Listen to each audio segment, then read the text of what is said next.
বন্ধুরা, আজকে আবার আমরা এসছি নিউ টাউনের ফ্ল্যাটে। গতকাল গিয়েছিলাম ইতুদির বাড়িতে। এই দেখো, এই ফ্ল্যাটে এটা আমাদের বেডরুম। আর এই যে চাদরটা পাতার দেখছো, এটা আমাদের ইতুদি আর বা মৈত্রীর দেওয়া, আমার ঠিক মনে আসছে না। আর আসলে এই ফ্ল্যাটে অনেক কিছু আছে যেটা সব বন্ধুদের মানে দেওয়া জিনিস দিয়েই সাজানো। সামনে যে দেখছো একটা আলমারির মতো, এটাও সুপ্রিয়া আমাকে দিয়েছিল, কিন্তু যেহেতু কাজটা খুব সাদা ছিল না বলে আমি এই রকম তৈরি করেছি। সবই জিনিস পছন্দর। আর এখানে যে ছবিগুলো আছে সেগুলো আমার শ্বশুর শাশুড়ি আছে, আর সঙ্গে আছে ঠাকুরের।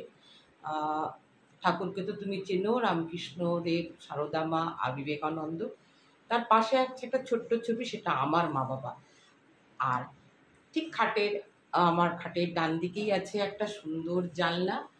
আমার খুব ভালো লাগে এই জানলাটা ব্যবহার করতে। আর তার পাশে আমি রেখেছি একটা আয়না।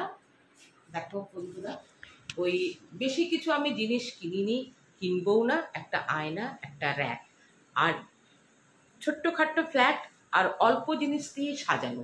আমার বেশি সাজানো জিনিস খুব একটা ভালো লাগে না, কারণ তাহলে আর ফ্ল্যাট বা নিজের বাড়ি মনে হয় না। তোমাদের ভালো লাগছে নিশ্চয়ই, তোমরা চলে এসো, দেখো তো সাজানো ঠিক হয়েছে কিনা। যদি কোনো তোমরা সাজেশন দিতে চাও তোমরা দিও, আমি নেব সেই মতো। আর এই যে গণেশটা দেখছো, এই গণেশটা হলো দেবযানীর দেওয়া, আমার বান্ধবী দেবযানী, তার দেওয়া। সবাইকে ধন্যবাদ, সব বন্ধুদের ভালোবাসা নিয়ে আমার এই ফ্ল্যাট।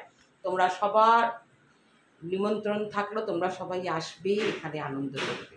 Thank you.